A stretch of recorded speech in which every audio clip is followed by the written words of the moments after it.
when I say live, this week's story time with legendary Jerry, my co-host Tangi Larkin. Tangi, do you see who? I mean, we was just joking off camera on the effect this gentleman has on just the whole studio and everything. What? Right. I mean, and I ain't gonna front. I mean, I haven't even expressed this man is like a revolutionary. That's why he ain't a rapper. He's a revolutionary. So it ain't just like somebody just coming to talk about their next album or, whatever. This man is a revolutionary. But you know what? Speaking of albums, first of all, let me introduce my homie, my partner, my homeboy, Mr. David Banner. Big round of applause, please, ladies and gentlemen. First of all, Banner, congrats on the new album, God Box. It debuted #1, man. Thank you. I appreciate it. Number one on the charts. The thing that I'm the most proud of is, like, I paid for it 100%. You know, and for me to be doing all of these God Box lecture series and talking about how black people need to own themselves, own their businesses, for me to actually be able to do that. For me to be able to employ I got 20 black businesses that helped work on the God Box project as a whole. Wow. Over 60% of everything that you see as it pertains to the album is done by black people. One of the things that I found out is that most black people don't like being black, but we won't admit that. So whenever something something is done by a black person, we think it's low quality or we think that it's cheap. We have to change that mentality, but we have to first admit that most people think that way. You know?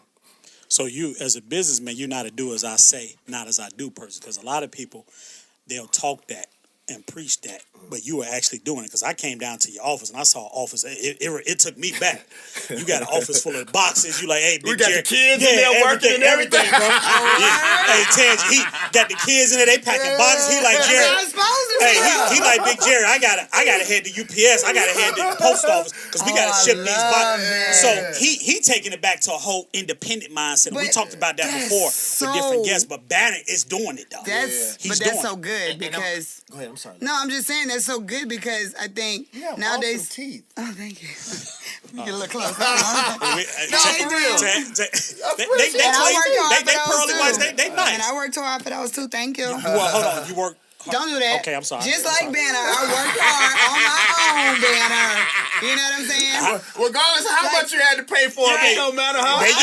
They're yours. Right. I got the receipt. They're yours. But I mean, I just think that in a day and age where more people are concerned with fame and waiting on an opportunity to be given to them instead of understanding that the power they possess in being an owner and the message that they send with that in a time where black boys and black men are being killed for sport on social media, it is just so important that you have always been consistent in your message. And so something like taking your own, taking it back to that mentality and owning your own, I'm not surprised, but I'm just so happy that it's now. Let me tell you something else that we don't think about. Technology is supposed to help the man. It's not supposed to work for the man. So what ends up happening is I don't know if we watch this, but black people had just gotten to the point where we could control the music industry. We knew how to burn CDs for burning everybody else shit. And sell them at the barbershop. Selling them at the barbershop. So we knew actually how to create CDs. We had our own distribution companies. We had Gonzalez. We had South. I had a $70,000 check from Southwest. Damn, I forgot about Southwest Wholesale. Right. So between the Bay Area and the South, we literally learned how we finally learned about BDS. At Media Base? Yeah, no matter how we were manipulating it, I want to know, but go ahead. But I just mean as a whole, we knew how to run our own business. The independent thinker. Then we put everything on the internet.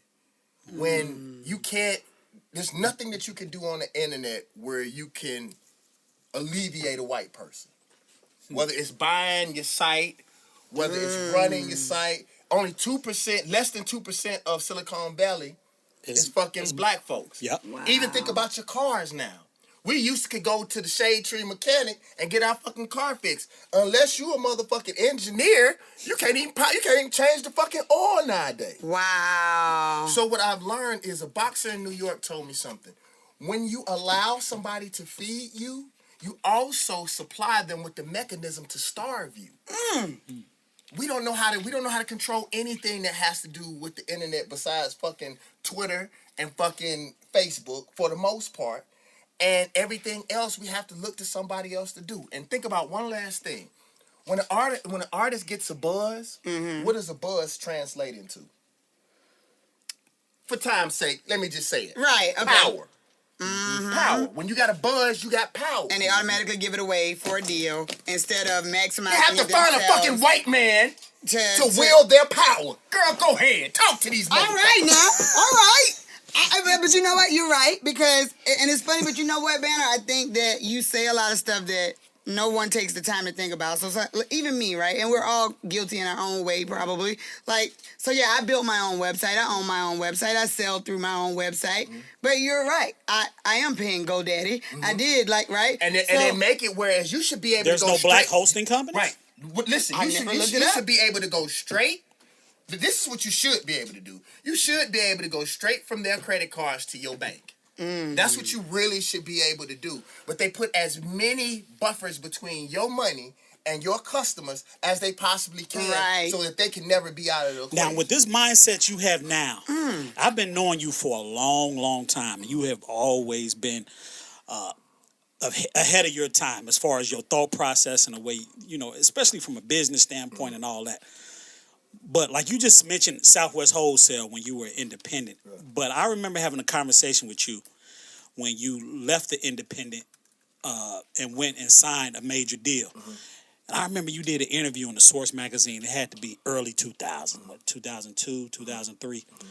And in that article, you mentioned that you signed for $10 million, $20 million. But I remember we sat down and you told me, you regret saying that shit. Mistake I ever made in my you life. regret telling people in that Source article back in 2003 or whatever, 2002, that you signed for 10 or what was it, 10, $20 million? $10 million. Yeah. Why did you regret it? I mean, I know for the reason I would because... Well, there's a couple reasons. One, people pressed me to do it so other people could get... Press you to do the deal or to press me to talk about it because it would attract other artists to try to do the same thing. Oh, okay. And at the time, I was only thinking if people knew how well I was doing, then it would help me to sell records. You know what I'm saying? But all that did was put $10 million worth of pressure on me when in actuality, I only really got about 500, 700 that I could work with. You know what I'm saying? Because that was for every video, everything that they paid for every ticket. It wasn't a $10 million deal that went. Black folks hear $10 million and think it's they think you get right. Right. And what that ended up doing is putting $10 million worth of pressure on me because didn't nobody want to hear problems or help or none of that shit. And so it was the Dave Chappelle effect. In a sense. Well, no, not really, because Dave Chappelle had it. I didn't have $10 million, and I also realized as a man, it ain't nobody business what you have anyway. You damn right. All right now, black folks, we are the only because we don't have worth inside. We have to show everybody what we have on the outside in order to feel worth. Because I give you an example. The same record that I gave, and this is just the truth, the same record that I gave Universal was my independent album that I was going to sell on the streets. So when the white boys stamped Universal on there and cleaned the cover up, it made people feel like I had more worth. Wow. When I was the same artist that people and used to laugh at. Literally the same music. Right. Literally the same fucking music, bro. You know what I'm saying? And one thing that I will say, man, that I have to give credit for is to Atlanta, because what people don't know is I got signed. Tell you how motherfuckers talk shit and don't know what the fuck they talking about. Most people said that I got my deal and left and moved to Atlanta. You was already here. I was here. Yeah, I remember. I got my deal from my shit blowing up with Jerry Smoke and B, hot Hot period. Fucking Cocoa Brothers, me, Bone Crusher, Tip, Wow. all of us. Atlanta put me on. Then I left and moved back to Mississippi so my people wouldn't feel like I left them. But everybody says that you didn't sign and I this motherfucker jumped up and moved left and moved to Atlanta. It's the exact opposite. Because we used to be in the studio together. I didn't smoke and show you how much people, no matter how good you do, and Pimp C taught me this, no matter how good you do, people always are going to find some other shit to say, bro. Even if they have to make up a lie. Absolutely. And you moved back. Yep. So that back to Mississippi. Right, so my people would never feel like I left them. Now, let me ask you, when in actuality, I left the city before that put me on. Atlanta. Yeah. Well, so, wait, you said y'all used to be in the studio. How did y'all meet? And when did y'all meet? Because I was just saying before we started taping, I remember exactly when I met David Banner for the first time. Well, how did y'all meet? How did we meet, Banner? I don't even remember, bro. I know I will tell this story. Let me tell this story. I was high and drunk at the time. Oh, Lord. Damn, you see how depressed, mad, and when we trying met, to get a deal. Or you just saying? No, during that whole time. I didn't know. I kept it together, but yeah, bro, I was depressed. I had a deal with one of the artists I had, and I hit Banner, and I said, "Hey, man, you know, of course, as a producer." Oh, I know who that is. Hey, man, damn, can I tell the motherfucking story? Now you want to? Wait, So, tell me. So I called Banner. I said, "Hey, man," because as a producer, people don't realize this dude as a producer is that motherfucker, man. Bro, so I called him. Hold on, man. This is my motherfucking show. I'm gonna give it to you. Okay. But you know, I went back, bro, recently. Yeah. And bro, I forgot all the records that I produced, bro. Boy, from Lil Wayne to Maroon 5. Tip. Wow. To Chris Brown. I forgot about Maroon 5. God, dog. Chris Brown to what's the dude that produced? Quincy Jones. What? Damn, dog. I ain't know that. Oh my Quincy God! Jones, bro. Right, I'm So sitting here like, you hear what he just said. So as a producer, I called Banner up and said, "Hey, I got an artist. I need a track. How much you gonna charge me? How much you think he charged me, Tangy?" He said, "Man, was look, this pretty? Was this? No, he was already fucking huge. Yeah. Okay, He was huge. Let me tell you. He said, "Yeah, I was huge." No, he was huge. He was huge. He said, "Big Jerry, I got you, man. And I'm gonna give you a verse." Yeah. Gave me a verse and gave me the track. But the thing that I'll say, bro, Gave me the track and gave me a is verse. that it was one thing that I could say about Atlanta back then is we looked out for each other. What you talking the about? people that lived in the city, we looked out for, and we charged all the other motherfuckers who didn't come. And then, 'cause this used to be the hub for where everybody came, and that's the reason. That's why I wanted to thank Atlanta, because Atlanta, in most cases, you have to come here and co-opt inside the city. Atlanta loved me so much and wanted to see Mississippi successful. Yeah. They said, we want you. I agree. And they picked me up and say, it's Championed all right. you, bro. But they loved the fact that how much love I gave to the city and how I treated the people in the city. But you gave your home state of Mississippi so much love. And bro, like they held me up and say, use everything in Atlanta that you can, bro. Just whatever you can. Because what I did for Heal the Hood that people don't know. You put that whole thing together after Hurricane, after Hurricane Katrina, right? It was between us and all the staff at Hot because. Excuse me. But all the stations was there. One time. The one time in history. And this was at the Georgia Dome. Yeah. Matter of fact. No. It was at Phillips. It was at Phillips. Oh, Phillips Arena here in Atlanta. Matter of fact, Greg Street just talked about that. He said that's the first time in history that everybody got on each other's stations and talk. But what I was going to say was this, is the fact that bro, Atlanta loved on me so hard, man, and picked me up, bro. And so I gave half of the money because what people didn't understand, a lot of the Katrina victims were living in Atlanta. So I gave half of the proceeds to Hosea Feed the Hungry. Wow. And I took the other half.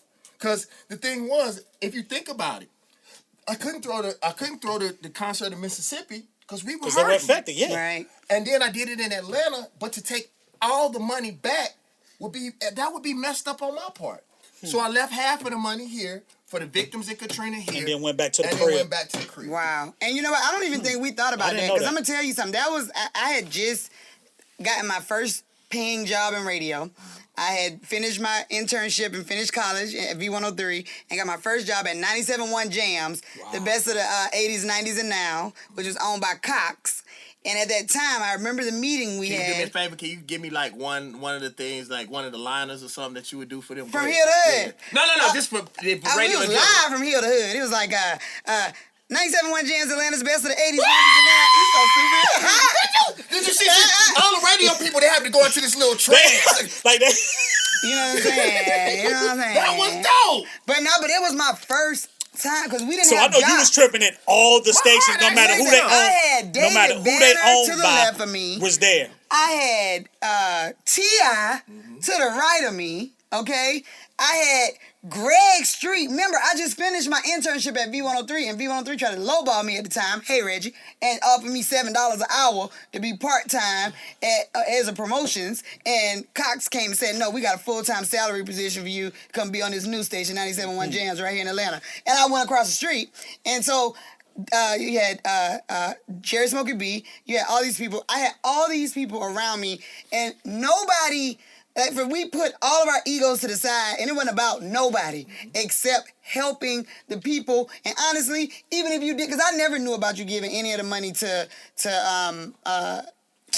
Hosea, but it didn't even matter because we knew that if it was us doing it, it was really going to them. I wasn't worried about the Red Cross, and I knew it was going. Can I tell you something, man, that I am the most proud of? I am one of the few artists that rappers trust.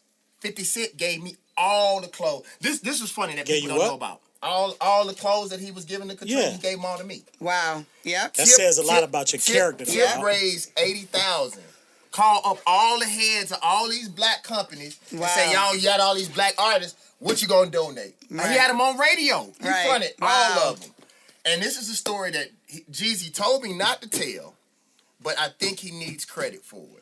So you trying to say that I'm the Storytime with Legendary Jerry go here exclusive story ain't nobody heard. I think I may have told somebody. But shit, we gonna act like it. Go ahead, fuck it. We gonna act like it.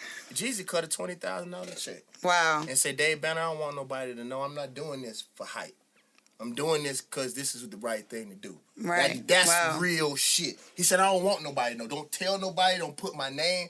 But see, people like Jeezy, like all of us, we get so much negative that we have to start bringing, because our parents taught us, my dad taught me, doing right is what you're supposed to do. Mm-hmm. But with so many people tearing our people down, people need to know Jeezy heart, bro. Yep. You feel what I'm saying? And I really, really respected him for doing it. He said, man, I don't want nobody to know. So do you think I know that Jackson, Mississippi, and the state, they've embraced you, but at some point in your career, did you ever feel like that the state of Mississippi was not behind you? One ever behind. I mean, I know that there's always some contentiousness. Yeah, did you ever feel like your home state, as much as you went hard for and you championed the state? Have y'all ever seen Dave Chappelle? His comedy show. Which one? The one when he was in court. You know, Dave Chappelle. Which comedy show? Like his show. The one that was on. The one on Comedy Central. Yeah, absolutely. Yeah. FIF, IP, the fifth, FIF, the fifth. There's so many numbers, but I love one. 1, 2, 3, 4, 5. Yeah. Okay. So look. All right. Since you want to answer that question, it's cool. No. Look, I'm gonna say this. Now, in the history of music, hold on. I answer it. Okay, yeah, you go answer. Go ahead. So listen. This is what I'll say. Historically, bro, I don't blame the actions of my people. Because what we have to understand, I'll give you a quick example. When one slave would escape the plantation, they would beat every slave. Take your time. So when we have haters, we don't even understand as a culture why we hate ourselves. If one person, because think about it, if somebody's selling dope in the hood, we love them. You know what I'm saying? If somebody murdering them, or they're a killer, we look up to them. Right. But let them do some right shit. Oh, he a nerd, he a square. He a square. We see, Africans didn't come over here acting this way. What I do is I use hatred as my barometer. The only reason why Atlanta isn't that way is because there's so many successful black people. Y'all got football teams, basketball teams, doctors, attorneys, entrepreneurs, political scene. So it's so many people that's doing it that it's hard to hate. You feel what I'm saying? Yeah. So But when you only got a handful, then you might have people on the sideline go, "Oh, look at that! Look at that old uppity Negro right there." This actually helped change my career. When Big Crit got on, Big Crit walked up to me and said, "David Banner, I get it," and I could look in his eyes and tell that he had been through some of the shit that I've been through. Like, dude, that hurt me more than anything. I know it did. I said it on the song. You can't break my heart. My heart has been broken. Wow. People don't understand the things that I have gone through, as initially the only artist. Mm-hmm. So a lot of people look at you and be like, you are the savior of the fucking world. And that's the question I was about to ask you, because you look at the history of music, so much from Robert Johnson to people don't realize Sam Cooke and Elvis, and just period. The state of Mississippi has put out so much fucking talent. But when it comes to hip hop, when it comes to rap, why do you think that there's been such a huge void with that state, your home state, putting out? Well, it hasn't, because like you said, you was really that first dude, bro. But it hasn't been a void. I mean, you Big Crit, who? Tito Lopez, Ray Shrummer. Okay, but we're talking about now. Let's just say let's say from 97 to 2007. Yeah. Where forget that. But period. And you just named 3 artists, dude. But actually, it's so much talent in that actually state. 4 or 5. But the point for me is this: there's a couple problems. One of the problems is that we don't have sound scan stores. Our last real sound scan store that isn't like Walmart or Target, which was Bebop, we allowed that to close down. So listen, when you look at it from a business standpoint, if people can't see that money is coming out of there, no matter how many records you sell hand to hand, that's cool. But people have to be able to see that there's an industry. See, that was the one thing that I did learn from Universal. White folks don't have a soul. They don't have talent. So it's basically what's on paper. How many people you influence? How many numbers how you have? All this stuff that y'all talking, because we're emotional people, so we want to talk. We want you to feel our music. No, it has to transfer. But after you got signed and you blew up, why wasn't it a domino effect where artists? I mean, because the industry, everything is about who's hot. Okay, that's the hot. David Banner came up out there. We gonna go see what's down there in Jackson and see what's happening. I just always wanted, like, even the state of Alabama. I mean, I hear 8 Ball MJG talk like it's so much talent that came up out of Memphis. Well, that's Tennessee. Yeah, I know. I'm saying, but Mississippi, for one, after you blew, I just never understood why it just wasn't. But you also have to understand that the places that you're talking about have major cities. You got to understand. You have Memphis, right? You got New Orleans. But you look at the state of Alabama, Birmingham and Jackson are similar type cities, similar type markets. Right, and we're going through a similar type of thing. Yes, I was going to say, wait a minute now. You just said that we're going through similar things, right? If Birmingham and Jackson are similar, then then I'm sure that they're dealing with some other forms of oppression. That why I turned down a job before at a radio station in Birmingham was because when I went there for a week to do the show on air, I had never, coming from Atlanta, I had never felt that type of oppression in a city where I literally, this was before I ever went to New Orleans, where I literally kind of felt the racial tension and oppression in the atmosphere. Now, maybe it's just me. One thing about it, Atlanta will spoil you because you got to realize Atlanta is a market, is a city that's been run, and like we mentioned earlier, not only is it a lot of successful black people here, but the city from a political standpoint has been run by blacks since the early 70s. Okay. And every other city in America that had black mayors around that time, from Detroit with Coleman Young to Gary down to Newark to even later on with Chicago with Harold Washington and LA, those cities no longer have they haven't even had black leadership. Atlanta is that city that has had black infrastructure, black leadership, and then you look at, like we was mentioning earlier, you look at all the successful black people. So it's hard to go to another city and to take up for Birmingham. Birmingham it's like a baby Atlanta. It's cool. So that's why when you say, it is. WHET. Wet. Yeah, Birmingham is. Tell me what y'all mean by that. Jackson, Mississippi is also. Tell me what y'all mean by that. If you look at before Maynard Jackson, and you look at basically the infrastructure. We need him closer to the mic. Yeah, we need you closer to the mic. We don't want to miss none of that. You look at Maynard Jackson. Mm-hmm. You look at where Atlanta was before that. We had the same demographics. Exactly same. As Birmingham and Jackson. As a matter of fact, if you look at the history, Birmingham was supposed to get the major airport. Delta. Really?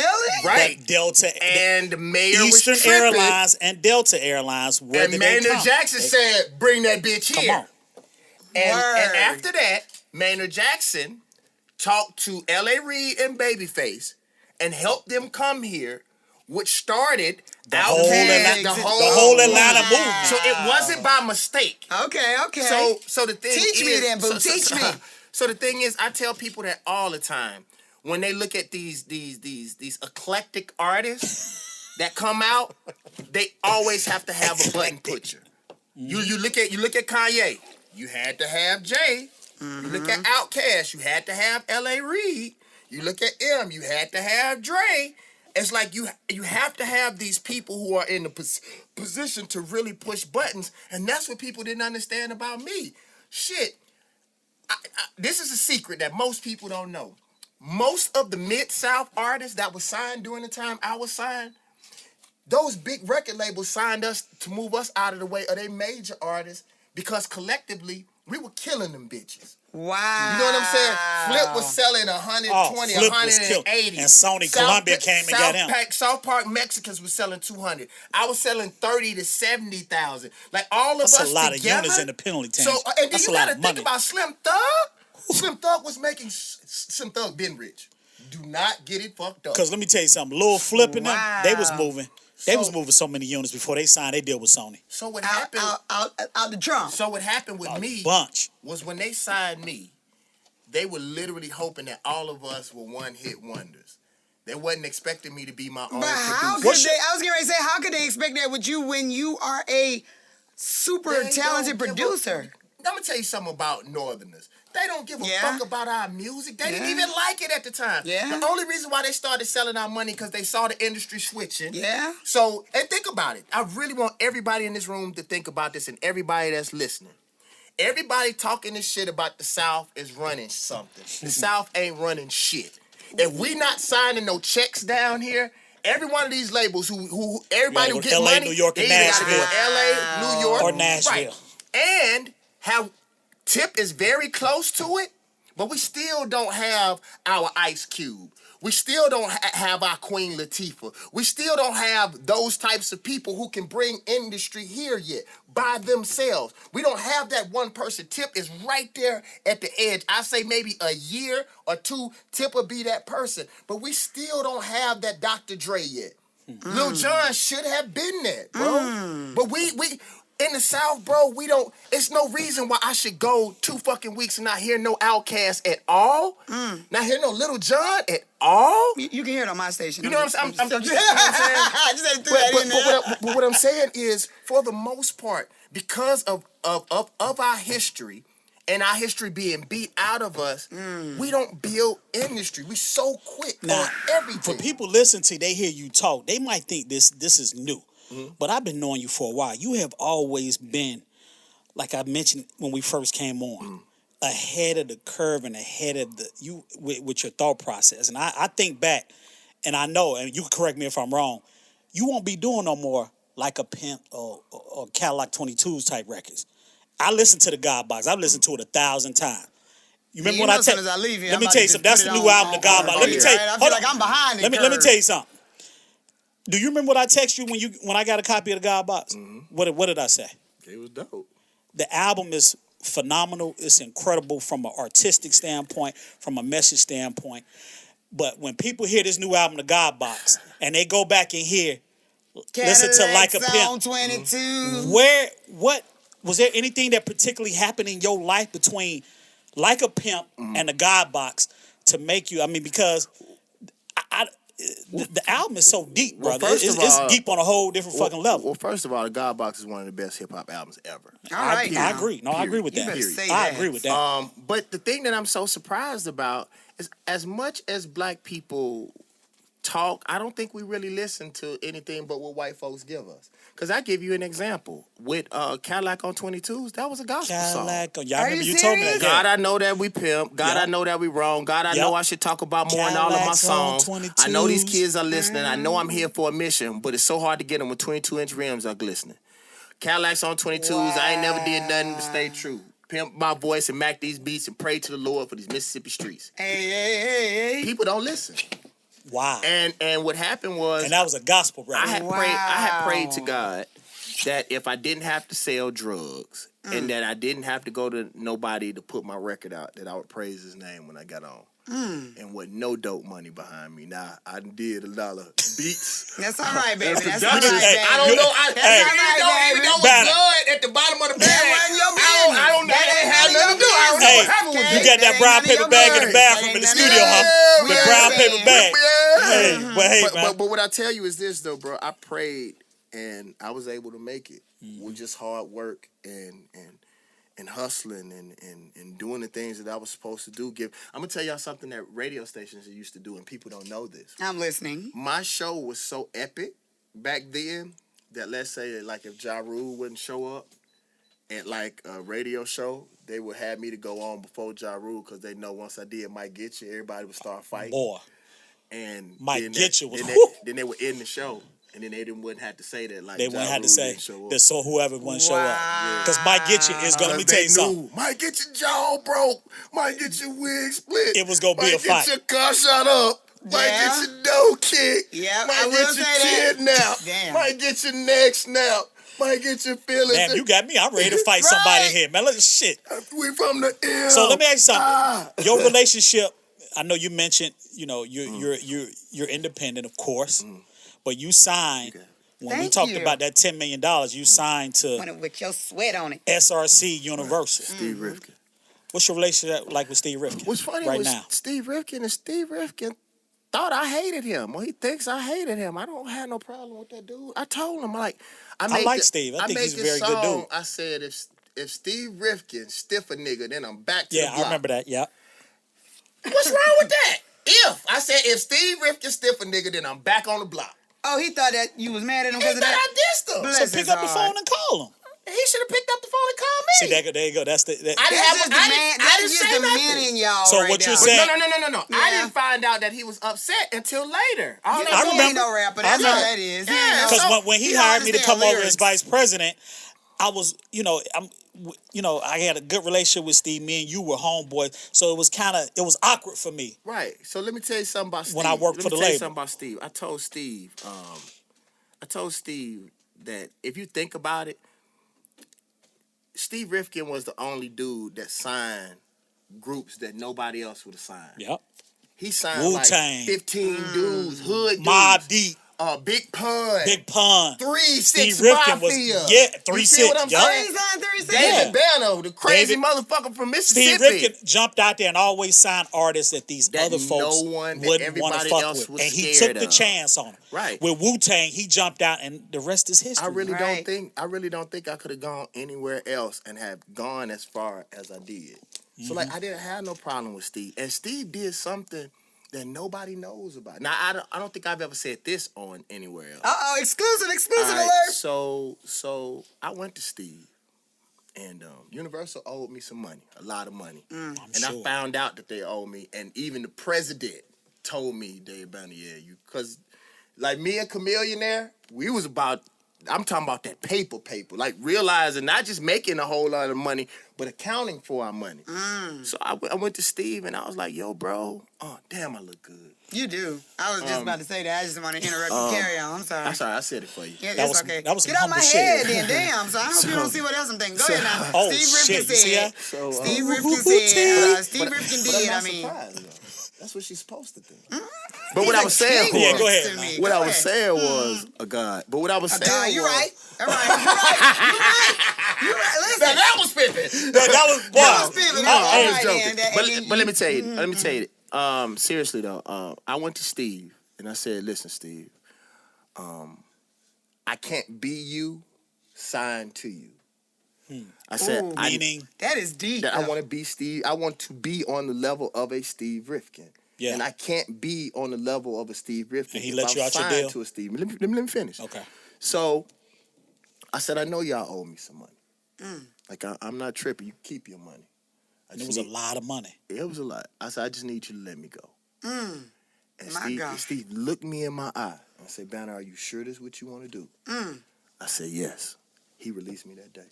Damn. Wow. And what I did was, I never, because see, what people do is they get around and say, fuck the label. No. Don't say nothing. I still was on MTV, BET, because a lot of that stuff, me and my best friend worked anyway. I was working this stuff. I was going and having a lot of these meetings that a lot of artists don't. I was going to sit here and meeting everybody at all these corporations. So I was still putting Universal on the sheet. And they was like, well, Banner work his stuff anyway. Everybody knew me. So I didn't say nothing. For like, I've been off SRC about 10 years before any artist knew. Oh, wow. Yeah. Word. Yeah, about 10 years. Well, I don't want to say 10. I say about 5, Yeah, I was gonna 6, say. 7. No, it was. It's close to 10. Because I've been out of L.A. I've been in Atlanta 4 years. And I was in L.A. You had moved to LA. Yes, it is. Yeah, it's 7 years before anybody knew. So and Universal probably didn't say nothing because they was getting all the credit. And I didn't give a shit. As long as you was You to... just wanted your paper. Well, I wanted Well, the you had paper, your and life back, and too, though. You had I wanted control to back. be, as long as people could see me.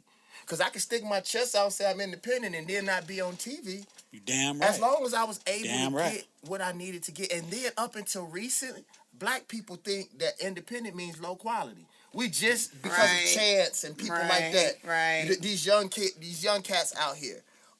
Pushing the independent name forward, man. And Wow. and like for me, bro, like I was able to do something that a lot of artists were not able to do. And I want to tell y'all something. I mean this with all my heart.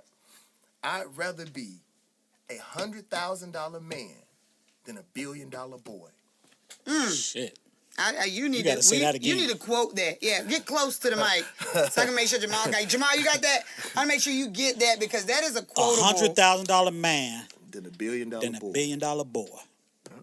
I'd have to say, as I sit here and look at this headline about you saying sobriety and meditation saving your life, We talked and about I that listen recently. to you say this, and then I just think about the passion that I've always felt from you. Anytime I've ever encountered you, no matter how quick, no matter what event, no matter whatever, anytime I hear you talk, it's always something so much more than music. Yeah. It's always it's your soul, it's your passion for the people, for black people, for justice, for all of that. So when you say sobriety and meditation, when did that happen? What happened? I almost died. When? 2 times in particular. One was from health.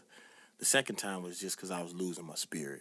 And my there's a it's funny, y'all gonna laugh. As gangster as I was, I used to really, I've never ever said this. I used to be real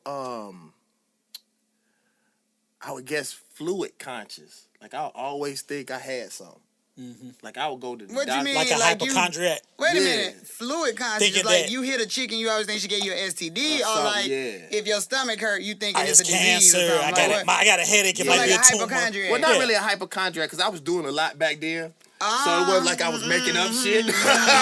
But you were putting different substances in your body. And putting your body in different But now substances on her, and her, and her. But now I was covered up for most of that. Not all of them. Jesus. But like I would always go to the doctor all the time. At least I would, and then I only had one doctor because you got to think about that. And then I didn't trust white folks, Boy. so I would always go to my black doctor in Mississippi.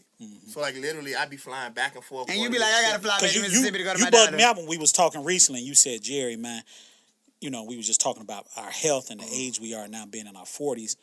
And like you just said, And how y'all look great, by the way, to say Thank that you, you in thank your you. 40s. I and mean, to oh my say God. meditation saved your life. And I told you how I started when I started experiencing anxiety years ago, and certain things happened in my life, from a bad car wreck to different things like that. And you told me, like, no, Jerry, it really saved my life. Like, I was gonna die, bro. Wow. And have y'all ever heard of the legendary producer and actor Bill Duke? Yeah, of course. I don't think I have. Bill Duke, yeah. Okay. Yeah. He was... Google him. I'm about to Google him right You now. fucked up now, though. You know you done fucked up. From minutes aside, you know you done fucked up. You know Bill Oh! Duke. Oh, you just Oh, go ahead wait. and Google him. That's You know you done fucked up now, right? Oh, that you got to bring up minutes aside for her to know who Bill Duke is. Hey, don't judge me. Oh, I'm not. Listen, don't judge me. So, Oh, hell yeah. So what The happened man with Bill that played Duke? the police chief, too, on the TV series. I know exactly Ding, who ding, he ding, is. ding. But what I'll tell you is that I was out in L.A., similar to what I was telling you. I was depressed most of the time. All y'all knew me, and I didn't know what depression was. I Wow. just thought something, because, we always taught as black men. Yep, to Man, suppress man it. up, man up. Yep, don't deal with And it your could be emotions. depression. Suck it up. I don't know. He saw through me, though. Like, he was like, bro, I know you hurting. Like, I want you to do something. It saved my life. I was on drugs real bad back in the day, and it literally, I was going to die. And I knew Bill Duke loved me, because what you got to understand, religion has fucked black folks up so bad that anything that ain't in the Bible, black folks don't want to do it. When God created every fucking thing. Right. So the only reason why I did this meditation, because I felt myself dying. I was so depressed, I couldn't sleep at night. I had Insomnia, all that. insomnia and everything. That shit dangerous. That Oh my really God, kill you. right, So right. the only reason why I did transcendental meditation, it's the same thing Oprah does, and what's dude name from Def Jam? Oh, Russell Simmons. So The now same is thing it Russell similar to Simmons. what Deepak Chopra or? Nah, that's something different. Okay. Yeah, all right. Deepak Chopra on different, because I did it at Oprah thing and I fell asleep every time. But He was like, I "Now said close that to your Banner. eyes." He I was said like, that's good though. Yeah, He said it's good when for you fall asleep. It's good when you fall asleep? Yeah, because That's that what- means your mind is at rest. We Yeah, do a different type of med. But anyway. Yeah, I need to do this one. Alright, We so- might, let's, Jerry, we need to do that. Let's do it. Can we? So- you Because teach I us? did it Nah, I for can't years and teach then I nobody. stopped. Teach me? No, Nobody? yeah, he They said, call it- yeah, I Find remember it we in your talked own about place? that. No, we did a vow of silence. That we can't do it. Yeah, we can't teach nobody. But it literally saved my life, man. And I was out. Let me tell y'all something, and this is for the fans. Just because you doing something that is, like, let's say, for the stuff that I was doing compared to other rappers, it wasn't shit. But for me and the way that I was raised in my spirit, I was doing way too much. Wow. Like, I said, I wasn't doing half of the stuff that my rapper friends were doing, but Yeah, because I've seen them. I've seen a lot of our mutual friends do a whole lot of shit. I was doing a lot, though. Right. I was doing enough for me, because my mom didn't raise me that way. Yeah. And I even started listening to stuff that I said, because I was raised off Pimp C. So I Wait a minute. You was raised off Pimp C. Yeah, so you saying your mama was a UGK fan? what you mean? I'm just saying, as a rapper, we came up off 8 Ball, Okay, yeah. Scarface. So the way that I talked, I didn't really look at it as being that bad. Shit, for somebody to say, if somebody to say, you done kissed my shit, Hey, and if you done kissed your baby mama, you did. Oh, Like, Jesus. that's kind of stuff I used to say back Fix in it, the Jesus. day. I mean, because Pimp C used to say Yeah. the worst shit, but it would always stay that with motherfucker you. Chad was so slick. So, like, man, I would go back and I realized, bro, that I would say stuff that I wouldn't say in front of my grandmother, in front of my daughter, in front of my mama. Oh, wow. So how dare would I say that in front of somebody else's daughter or mama or something like that, bro? And I started realizing as a Southerner, but I was raised better than that. Now, I do feel like grown-up music is grown-up music, and I still talk that shit. But I don't do it for the shock value anymore. I do it because that's how I feel. Yeah. And I curse a lot in my interviews, too, just because I'm going to tell y'all something Big Crit taught me. These motherfuckers ain't playing our records anyway. So I cuss on their motherfucking station to give them a hard time. Now, if it's somebody that I love, like, me and Street, I known Street for a long time, I Yeah. respect them. But the other motherfuckers, they want us to put our life, and they want to talk about our life and put us And in commercialize danger. it. And commercialize it. But you can't even play my fucking... You can't even help me get bigger so you can tear me down. That's how fucking stupid you are. So guess what? Trey playing my record anyway, suck a dick. Now, Listen. before we get out of here, Wait, I'm sorry. Before we do Okay. that, I just got to do this because I will just say this, and I'm a single mom, and I've been in the entertainment industry in some shape, form, or fashion since I was 12. And I am 25 forever. However, I am 35 now in real life. And I know the things. How you gonna lie then tell the truth? I'm just saying, because I ain't gonna lie to y'all. But if anybody asks you, okay, I got if anybody asks you, you know what to say. 25, but you know what it is. I got you. But I just know the ups and downs on a small level. I feel like that I've been through. Okay, dealing with depression, dealing with trying to bring up black boys in an industry. Can I stop you for a second? Yes. You have to stop saying that. Okay. Pain is relative. Okay. If something is on you bad enough to make you depressed, then guess what? You depressed. Now, if something happened to me and it was a $10 million problem and I committed suicide, right? Let's say you had a $5 problem and you committed suicide, right? It's the same problem. Guess what the fuck we both are? Depressed. Dead as a fucking doorknob. Yeah, you're right. So if you felt the pressure of the music industry, then it is what it is. Because that's something Dave Chappelle said. We're not weak people. It's something about black people and entertainment, bro, that just don't make mess people up. go crazy. And people think that I be hating on the kids or something like that. But I don't be trying to push these kids into the music industry. And there goes my question. So listen, like I said, I am a single mother with 2 kids who, I tried everything in my power probably when they were growing up small to push them to anything but what I've been through. Because I don't want them to have to see what I've been through, et cetera, right? But, of course, by default, because it's all they know, because it's almost all I know, they are in the industry in some shape, form, or fashion. But it's a different time and me and Jerry talk about this a lot with our guests, than when we were coming up. And when we saw Ludacris, selling chicken and beer out his trunk, literally out his trunk at Greenbrier Mall, but getting an internship at the radio station so he could learn that part of it and still find a way meet Timberland and do Fat Rabbit. Right, and get in the video game, like that type of grind. What do you say to these young kids out here when you say, like, you're not hating on the kids or whatever, but I feel like somebody like you're like that person that you still cool enough for them to be like, yo, what up, DB, but at the same time, you speak with such passion and conviction and do the things that most people just talk about where they have to respect it. What's your advice to these young cats? Get money. I mean, I see so many kids who want to do this for fame. For the glamour and glitz. It's like, we made mistakes, and we are the reason why the kids are the way that they are. But it's like we give our culture away for free for God, you just preached. Like, and they've convinced these kids, well, okay, the record deal don't mean that much. I could just sign all this over and I'm a tour. No, bro, make money off my merch and off my show. Bro, and then they sign 360 deals and. It's to the point, bro, where intellectual property, they give it away. I'm gonna be honest with you, man. But it's hard for me to say when I took the deal. But I took a deal for $10 million.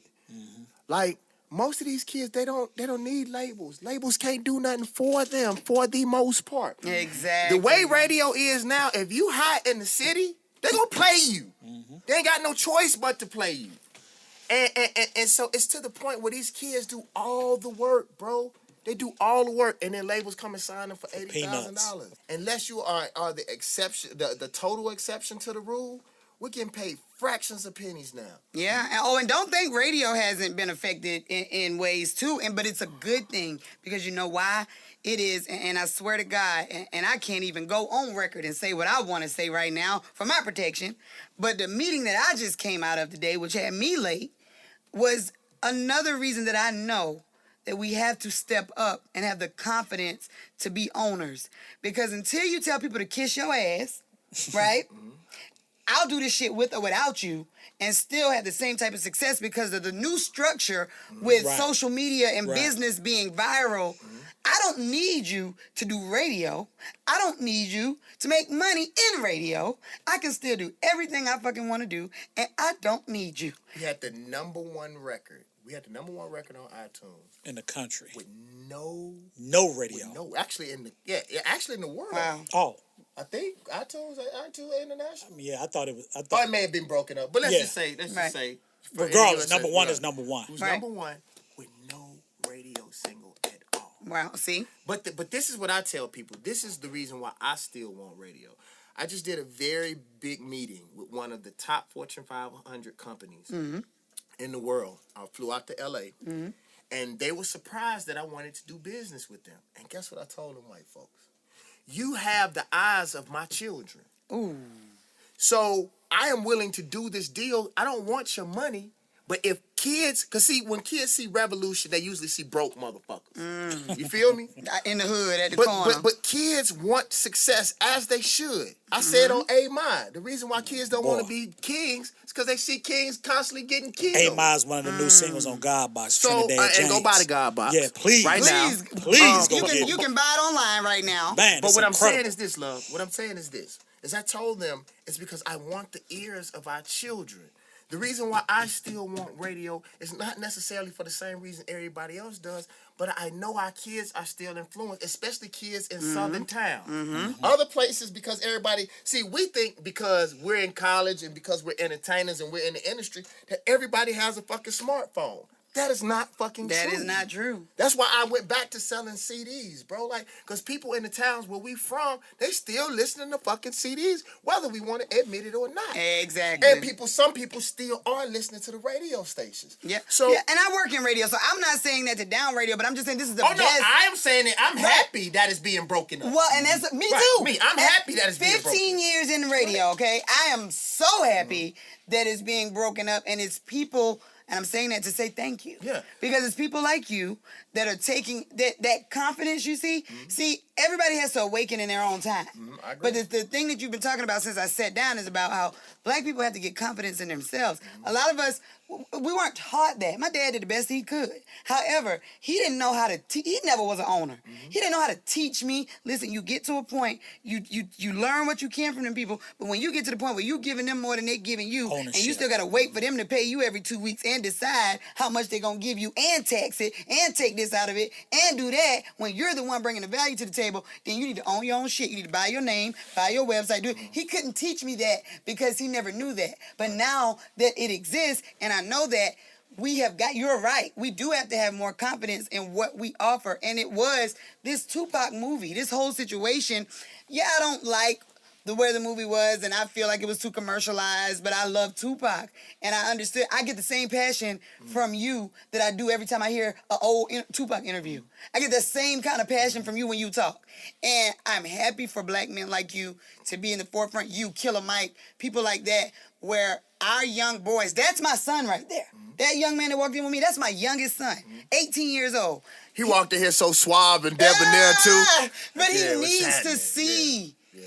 People like, so when you back to selling CDs with the Godbox, do you feel like you have a responsibility to turn that into a book and teach young artists how you went back to that and No, maybe not necessarily. Not Because necessarily. Tangy, people don't realize. Oh, the boy's smart now. I know you college educated. Come on with it. I was SGA president at Southern University. At Southern, that's right. In Baton Rouge, I got a $70,000 scholarship to the University of Maryland. Okay. It was an accelerated See, master's this shit people program. don't know. It was an accelerated But this- master's program. people I had need a to know. 3.9987, which means I had all A's and one B. Hold on, let me slide a little closer. Wait. Go ahead, keep time. And I dropped out a semester in thesis before my master's degree. I was hearing voices, and I believe it was God telling me that wasn't for me. And you got to think, I was that close. So you had got your undergrad, but you didn't finish your master program. And I had a full ride, and I worked in my major. So I knew all the people in my major. But what happened was, bro, I thought I was the dumbest motherfucker. I was one of the smart, like one of the top 2 smartest people in the whole court. Me. Wow. And but this is what I do want to say, y'all. That's very, very, very important to me. Is that it is our responsibility to show these children some success. And the only sad thing for me is that we have been so socialized and so fucked up as a people that those of us who fight for us are the people that we treat the worst. Wow. And that we give the least support Ain't to. that some shit? But the people that talk about us, call us bitches and hoes, brag about keeping our whole neighborhood high, and which I am not justifying anybody. I mean, I'm not talking about whatever anybody, because I was the worst myself. But we are addicted to people who treat us like slave masters treat us. And at some point, dude, we're going to have to sit down behind closed doors and really talk about the sickness because we haven't had any therapy. Think about it. That was the other part that me and you didn't talk about on camera, but I also go to therapy. I think that's a great thing. I'm all fucked up in the head. Like, I was sitting up there talking to that white dude. I was like, damn, I didn't know. I'm fucked up. Yeah, I'm really fucked up. I'm a fucked up motherfucker. I felt like, because, you know, we tough and shit. I'm not used to this shit. I felt like, damn, there's some problems. Now, speaking of therapy, now I know we could talk about this all night, but we're going to keep this real short before we get out of here, Tangi. Oh, my God, it's just never enough time. Yeah. So speaking of therapy, what type of therapy does our community, meaning the black community in this country, need after what happened with the verdict, which is not new? You already know where I'm going. Philando. With Philando. Say his name, Lord Jesus. With Philando. It's not, you know what it is, y'all? It's not there. It's nothing but, it ain't nothing but a modern day lynching. Yeah. People don't know the definition of lynching. Because with lynchings, with lynchings, it was always a jury, a trial, but it wasn't never a fucking conviction. But no. It's the same thing with all these police killings. People don't know the definition of a lynching. A lynching is a public. It's usually by hanging, but it's a public display. They are trying to send a message. Wow. Leaving Mike Brown out there on that concrete for all that time was a lynching to show black people what their worth was in America. That is what a lynching is about. That's why mobs did it. They killed. It was to show you. It was a public display. Punishment. Right. So it's not just punishment, but we're going to show everybody. Tito Lopez on the God Box on Black Fist, he said the dopest line on my album that nobody paid attention to. He said we had to play where they lynched us.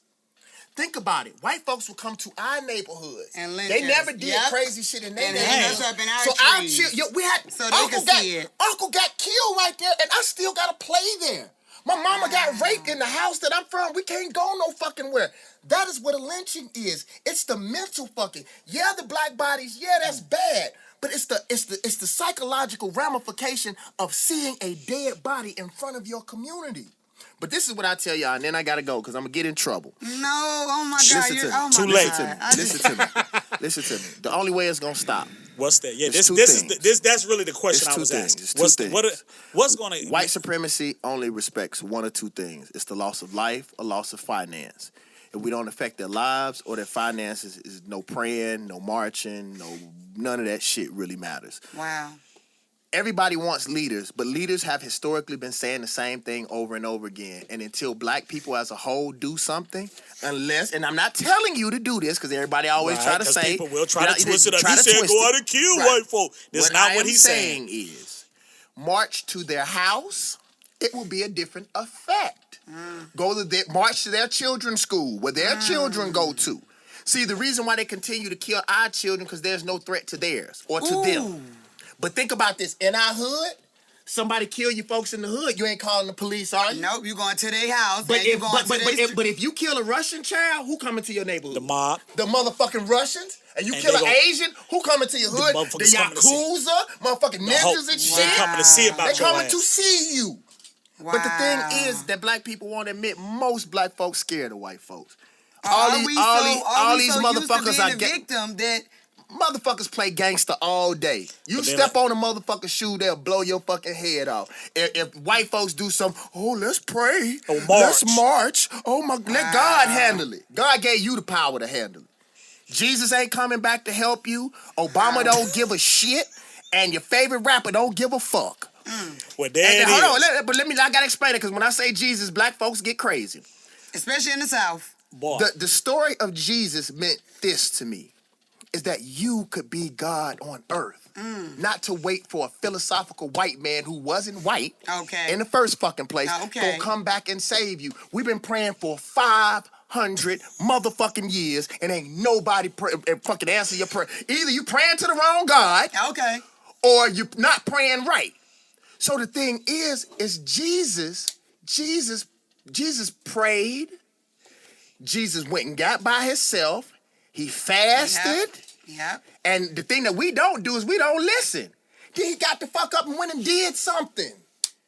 If we prayed or fasted for 40 days and 40 nights, I bet you your black ass will walk on water too. All right now. Everybody want to talk about Jesus, but Jesus was in the flesh. So if Jesus was in the flesh, Jesus wasn't no better than you. All right. The only thing that meant that he was better is he had more discipline. And he was willing to get off his ass and go do something. When Jesus went into church, he flipped over chairs. We go into church and we just nice. Them white folks coming into our churches. Tell you this shit, boy. You know this my motherfucker, right? Look, We talk about music. We can talk about politics. Man, and now we going to church. And I ain't even had a chance to ask half of the questions. No, it's okay. That, We might have to have us a part two. We good. Because it's something Banner said a while ago that I felt like was real, and I can't remember to quote it exactly. I think it was on All Hip Hop, but it was something like when Al Sharpton was like talking shit about rappers or whatever, and you said something, and I don't want to misquote you, but you go ahead. I remember.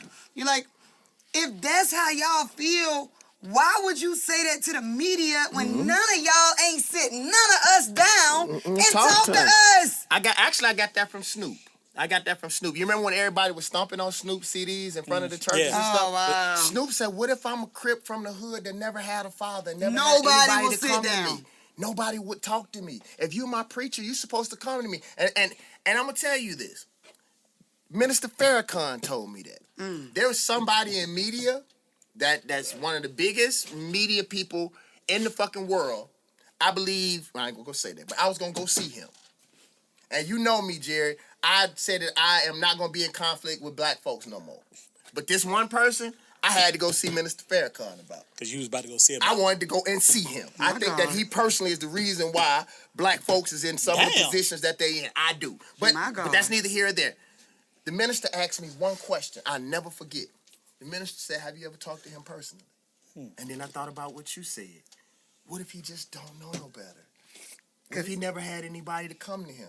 So it is my responsibility to go and sit down and talk to him before I judge. Not yet. But how many years ago? I don't want to touch him no more. So you don't want to see about him? I want to see about him. But how you know that was a long time ago, right? Yeah, that I said that. But this was recently. But what I'm saying is, this is nothing I Googled. Yeah. It stuck with me. Yeah, you're right. All that time. That was almost. And I always wondered. I always said when I get a chance to talk to David Banner, because I knew I'd see you again. 6-7 years ago. It was a long when people years actually still went to allhiphop.com instead of social media to actually read news. That was 6-7 years ago. I always felt like when I wanted to talk to you about that because I feel like that because I often feel like that, and that's a whole nother story about women of color that are older in places of power. When they see young girls like me coming up, oh my God, it ain't no talking, it ain't no helping, it ain't no nothing. It's just a straight. If you don't open your legs and try to get ahead, ain't nothing. You know, so I felt like that in a female perspective, but with sons, I felt like what you were saying was real because these OGs ain't talking to you, but they gonna go talk about you, but ain't never set you down and spread the information that they have. Or if you march with Dr. King and you been through all this shit, I didn't do that. Sit me down and teach me. Yep. And also, before I leave, bro, this is gonna be my closing statement, is that the one thing that I would ask people, man, is just don't leave me alone. You know, you know, people look at certain people as leaders, but all the leaders that I look at that black people love and care about, they don't never do shit. Pac dead, y'all ain't do nothing about that. Biggie dead, y'all ain't do nothing. Malcolm died, y'all didn't do shit. Medgar Evers died, didn't nobody do shit. He got killed in front of his family. Why would your son want to be a leader? Right. When you ask kids, what happens when black folks stand up? I ask third graders this. They die. Yeah. Damn right. I don't mean you get hurt or you get beat up. Die. You fucking die. So the thing that I ask, man, is that, you know, people support those who show up for them. Wow. We got to start And holding meaning people support. accountable. Go out and get the God Box. Yes. Right now. Whoever's listening, watching, go out and get that God Box album.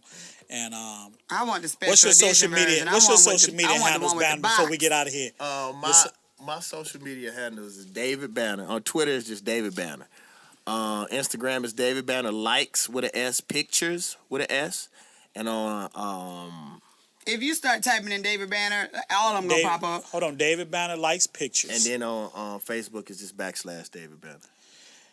before we get out of here, of course, this show was this a whole different. I'm over here sweating the energy, the passion, the sense. It ain't the lights today. It's you, boy. It's So God as we sign off with my partner Banner, with my co-host Tangi Larkin, the legendary Jerry, the legendary Jerry Show. Oh Lord, that's saying a lot. Sign, so you Banner got the sign shaking. Okay, yeah, but as we sign off.